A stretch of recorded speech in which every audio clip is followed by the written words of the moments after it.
हो सर.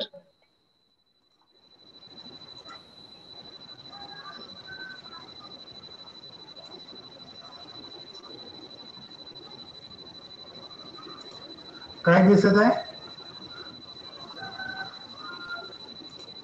गृहस्थाश्रम, आता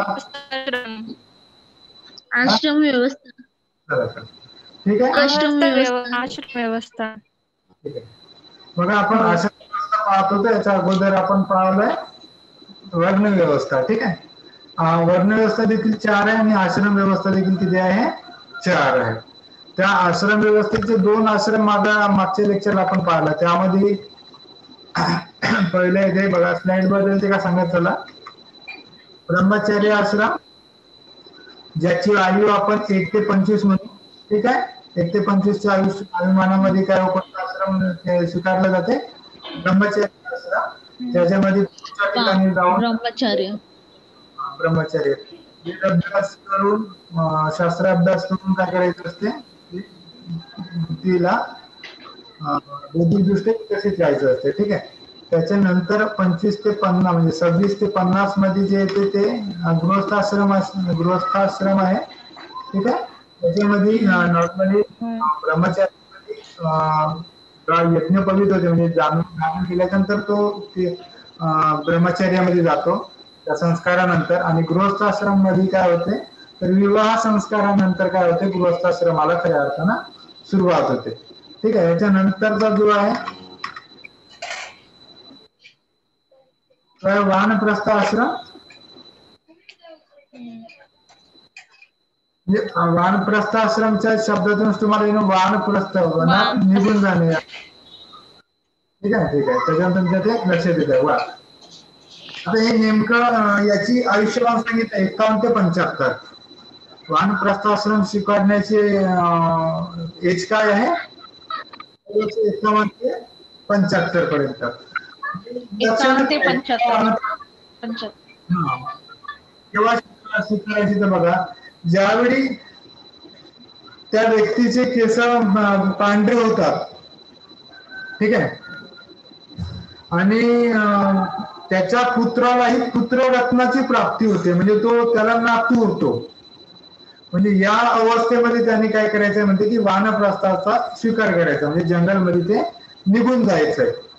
आता जंगलात खरं तर ते आरामाचं वय आहे, डोक्याच्या मागे टेन्शन नको कोणतंच, म्हणून वानप्रस्थाश्रम असायचा. जगला तो 50 वर्ष, 25 वर्ष गृहस्थाश्रमात जगला, 25 वर्ष ब्रह्मचर्य आश्रमात जगला. आता उरलेली ही जी 50 वर्ष आहे, तो 25 वर्ष जी आहे 51 ते 75 पर्यंतची, तो वनात जाऊन भ्रमंती करत आरामशीर आनंदात आणि सुखात जीवन जगावं. त्याच्या मागे ना कुटुंबाचं टेन्शन, ना मुलाचं टेन्शन, ना भीती, ना शुगर, ना काही नाही. ठीक आहे. ते एक अट होती. पण केव्हा वानप्रस्थाश्रम स्वीकारला जायचा? जेव्हा त्याची केस सफेद व्हायची आणि त्याच्या मुलालाही मुलं व्हायची, म्हणजे त्याचा मुलगा पितृऋणातून जेव्हा मुक्त होत आहे तेव्हा तो काय होता, व्यक्ती खऱ्या अर्थानं वानप्रस्थाश्रम घेत होता. आता वानप्रस्थाश्रम घेत असताना काही नियम सांगितले आहे की सहज एवढं सोपं नाही वानप्रस्थाश्रम स्वीकारणं. ते तेवढा म्हणजे त्याची ती कसोटी आहे, काटेकोरपणे ते फॉलो झालं पाहिजे. ठीक आहे. तर काय काय नियम सांगितले आहे ते बघू आपण. आता बघा, जर समजा वानप्रस्थाश्रम तर दोघा मिळून घ्यायचा होता, पत्नी आणि पती दोघंही मिळून तो काय करायचे, वानप्रस्थाश्रम स्वीकारायचे. पण इन केस जर समजा पत्नीला, त्या स्त्रीला सध्या ते घर सोडायचं नाही, तिचा मोह धनधान्यातून गेला नाही, चांगल्या जेवणातून गेला नाही, शय्या म्हणजे आरामदायक अगदी मखमलीची बिछाने याच्यातून तिचं मन निघालं नाहीये, ते मन अजूनही तिचं त्या घरात, त्या नातवात, त्या पोरात आहे. तर अशा स्त्रीचा, अशा पत्नीचा त्याग करून तिला तिथे घर सोडूनच काय करायचं, एकटा पण वानप्रस्थाश्रम स्वीकारला जात होता. ठीक आहे. पुढे बघायचे नियम काय आहे हे बघा. त्याच्यात एवढे बारीक बारीक खालती वरती झाले नियम, ते समजून घ्याल तुम्ही.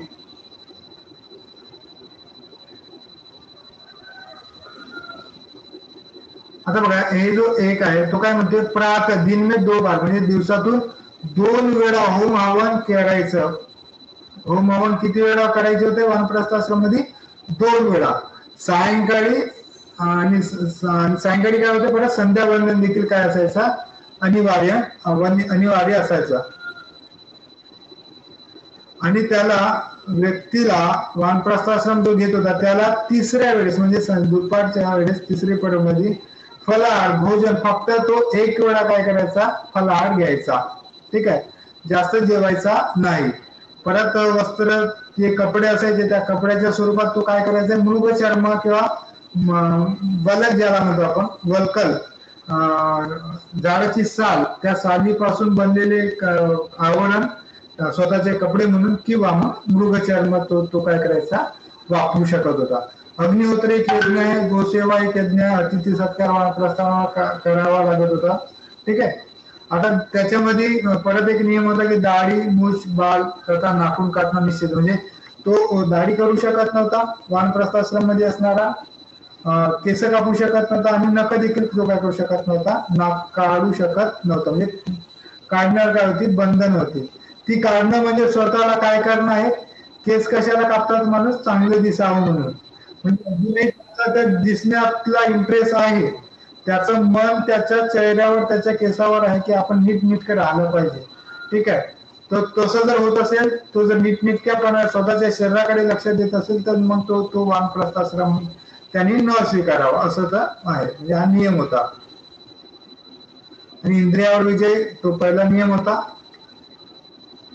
आणि त्याला सगळ्यात महत्वाचं म्हणजे त्याला काय करायचंय, जमिनीवरच झोपावं लागत होतं. तुम्ही आपण मागच्या वर्षी कुमार संभव पाहिलं. कुमार संभव मध्ये तपश्चर्या पाहिली पार्वतीची. ठीक आहे, त्याच्यामध्ये ती काय सगळा राजयोग सोडून ती आपली हिमालय पर्वतावर जाऊन संन्यास आपली ही करते, तपश्चर्या करते, शंकराची आराधना करते. त्यावेळी ती मखमली गादी सोडून काय करते, का शिलाखंडावर झोपते. म्हणजे त्यांना झोपण्यासाठी जमिनीवरच झोपावं लागत होती. इथून जमिनीवर ही सोना पडता का, कारण की त्यात सगळ्यात मोठा जो आनंद म्हणजे झोपणे आहे, ते जर मखमली बिछाण्यावर झोपत असेल तर त्यालाही असे काही जमिनीवर खटूला झोपणं शक्य नाही होणार. पण तेही काय करायचं होतं, सहन करायचं होतं. आणि वेद अध्ययन मध्ये पूर्ण वेळ काय करायचंय, वेद अध्ययन करत राहावं लागत होतं. थंड गरम सुख दुःख मान अपमान या सगळ्या गोष्टीतून तो काय होता, विलुप्त होऊन जात होता. वानप्रस्थाश्रम मध्ये त्याला काही वाटत नाही, थंड नाही, गरम नाही, सुख नाही, दुःख नाही, मान नाही, पान नाही, काही असं वाटत नाही.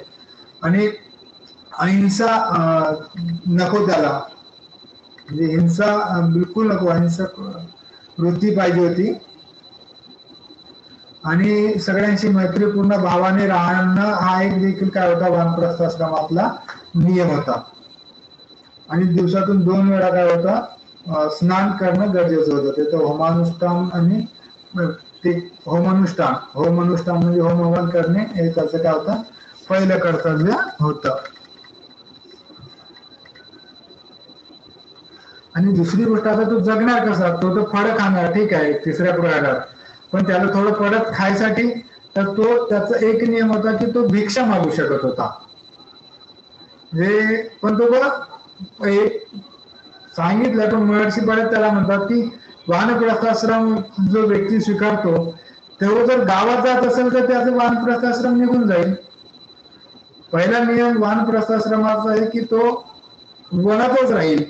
मग समजा तो भिक्षा मागायला जर गावात गेला तर झालं नाही त्याचं, त्या आश्रमातून तो बाहेर निघाला, समजायचं वनातून बाहेर निघाला म्हणजे तो वानप्रस्थाश्रमाच्या बाहेर झाला. म्हणजे ग्रामच न प्रविशत क्षमाशय, म्हणजे गावामध्ये वानप्रस्थाश्रम व्यक्तीने प्रवेश करू नये. आणि दुसरं एक गृहस्थ, आता तो ज्या पर्णकुटीमध्ये राहता तर तो त्याचा गृहस्थ झाला, घर झालं, तर त्याच्यासारखं त्याला काय, गृहस्थ व्यक्तीसारखं त्याला पंचमहायज्ञ, अतिथीचं स्वागत करणे, सगळ्या गोष्टी काय कराव्या लागत होत्या. आणि सगळ्या आपल्या शरीराला खूप वेदना देऊन तो काय त्याला ते वानप्रस्थाश्रम जगायचं होतं. ठीक आहे, आणि त्याच्यातून तो एकच आनंद राहत होता, बौद्धिक आणि आध्यात्मिक. त्याच्यातून काय होत होतं, त्याचा त्या वानप्रस्थाश्रमातून विकास होत होता, उन्नत होता.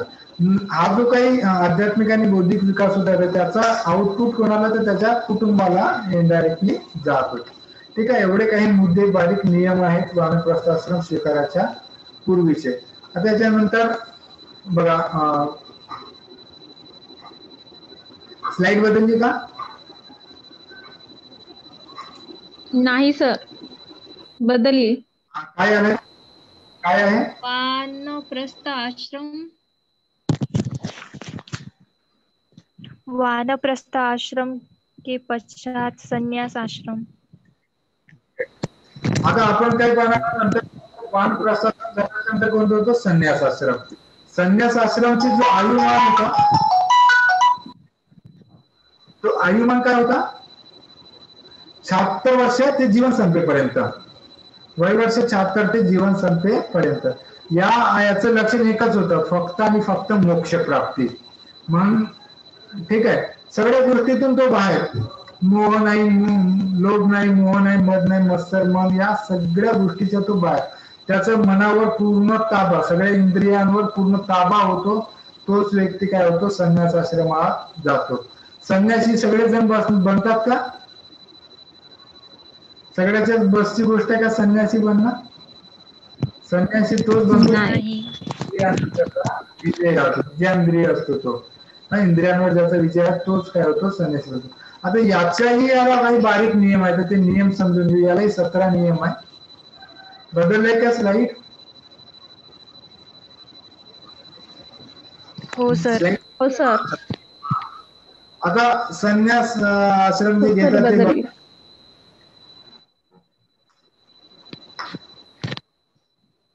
काय म्हणते, पहिला जो हे आहे, संन्यास आश्रम जो स्वीकारला त्या व्यक्तीला स्वतःच सर्वस्व सोडून आत्म्याचा आश्रय घेऊन जगावं लागत होतं. म्हणजे मोक्षासाठी तो काम करत होता. केस काढणे, याच्यावर नख काढणे बंधन होतं.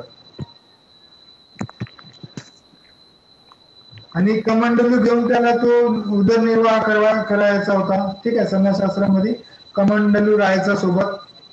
तो भिक्षाटन केलं का त्याच्यातून तो खायचा. ठीक आहे. पुढे तेच नियम जवळपास वानप्रस्थाश्रम आणि संन्यासी सारखे आहे. सुख दुःख, हानी लाभ, मित्र शत्रू, जीवन मरण, या सगळ्याच्या तो बाहेर निघालेला असायचा. म्हणजे त्याच्या मनाला आनंद आणि दुःख असं देणाऱ्या कोणत्या गोष्टी नव्हत्या. तो अचेतन झाला होता. त्याचं एकच, त्याचं जो काही मन होतं ते मोक्षाला तल्लीन झालं होतं. तो मोक्ष प्राप्तीसाठी प्रामाणिकपणे तो काय करत होता? संन्यास आश्रम स्वीकारत होता. तरच त्याला पुढचा संन्यास आश्रमचा आउटपुट म्हणजे मोक्ष मिळेल. ठीक आहे. तो कोणाचा अनादर करत नव्हता, काही नाही, अगदी सामान्य जीवन. आत्मज्ञान एक मुख्य ज्ञान होतं त्याच्यासाठी सदैव तत्पर राहायचा. संन्यास आश्रमामध्ये त्याच्यामध्ये परत नियम म्हणजे स्त्री, पुत्र, धन, धान्य आदी विषय कधीही आसक्ती. तो ठीक आहे, ते आपण म्हटलं की सगळ्याचा तो बाहेर होता. त्याला पुत्राची आसक्ती नाही, पत्नीची आसक्ती नाही, धनधान्याची नाही, इतर कोणत्याच गोष्टीची त्याची आसक्ती राहत नव्हती. आणि दिवसातून तो केवळ एक वेळाच थोडा जेवण करायचा, अल्पहारी असायचा. मागच्या याच्यात होता तो पहिला आहार खात होता, पण इथे थोडा अल्पहारी असायचा. कारण की त्याला स्वतःच्या शरीराला त्रास देत देत देत मोक्षाकडे जायचं होतं. आणि नंतरचा आहे, तो काही कोणत्याच गोष्टीचा संग्रह करत नव्हता, कोणतीच गोष्ट साचवून ठेवत नव्हता की बघा ही आज गोष्ट साचवली तर उद्या काय मिळेल. उद्याची त्याला चिंताच नव्हती, कारण की त्याला केव्हाही प्राप्ती होऊ शकत होती. ठीक आहे. आणि सगळ्या लोकांना सोबत घेऊन म्हणजे काय अभय म्हणजे आश्रय देणे जे होतं,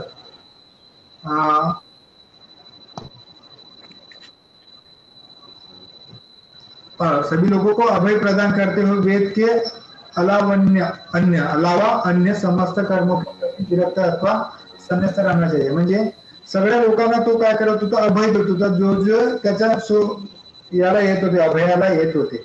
मग कोणाला ज्ञान द्यायचं असेल, कोणाला मार्गदर्शन, ज्या ज्या पद्धतीने त्याला जमते त्या त्याला. पण त्याचं एक कर्तव्य होतं, वेदाच्या व्यतिरिक्त तो कोणत्याच गोष्टीची आसक्ती ठेवत नव्हता. बाकी सगळ्या गोष्टीपासून त्याने काय घेतला होता? संन्यास. आणि एक नियम होता की चालताना पृथ्वी म्हणजे जमिनीकडेच पाहून काय करायचं? चालायचं. आणि सर आसक्ती, कोणती आसक्ती? आसक्ती तुम्ही ती म्हटले होते ना मराठीत आसक्ती का हो अर्थ नाही समजला. इच्छा इच्छा ठीक आहे. आसक्ती म्हणजे सदिच्छा इच्छा. सदिच्छा नाही, इच्छा. म्हणजे ऋग्वेदापासून आपण आपली इच्छा मोडू नये म्हणजे ज्ञान ग्रहण करत राहावे नेहमी. फक्त वेदापासून, वेदाला, वेदाची आसक्ती ठेवायची, अन्य कशाची नाही. ठीक आहे. हं. आणि खाली पाप चालायचं जेणेकरून आपल्याकडून कोणी मरण न पाहावं, कोणता किडा किटकून मेलं नाही पाहिजे. ते जर मेलं तर परत पाप लागेल. ठीक आहे. नेहमी सत्य बोलणे हा एक नियम होता.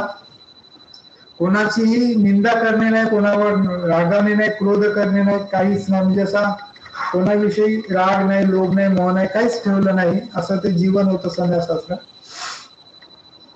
आणि तो जो भिक्षाटन करायचा त्यावेळी तो मग समुद्र शास्त्र जे आहे, दिशा जे पाहतो आपण किंवा ज्योतिषशास्त्र म्हणजे वरती आकाशाकडे तारे आणि चंद्र पाहून जी काही दिशा ठरलेली जायची, समुद्रामध्ये जी काही दिशा पाहून आपण ठरवायचो, त्या दोन गोष्टीचा वापर करून तो काय करायचा, भिक्षाटन करायचा.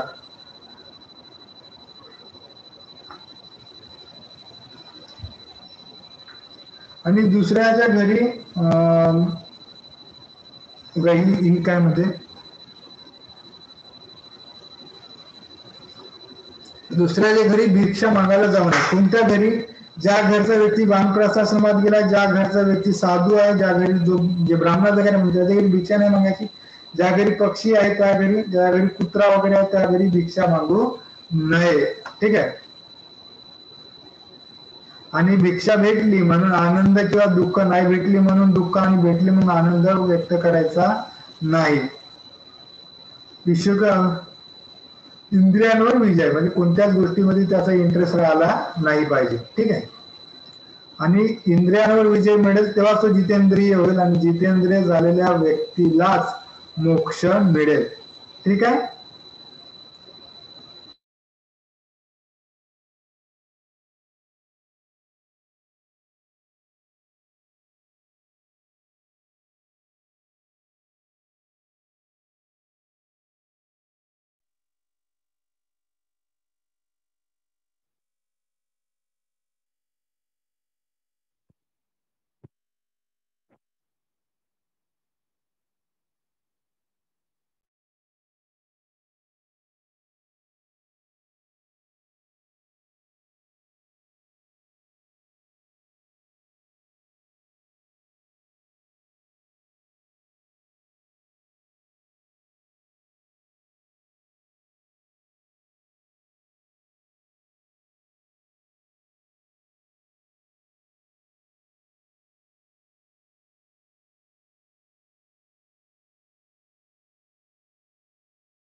मी माझा व्हिडिओ पाठवतो तुम्हाला.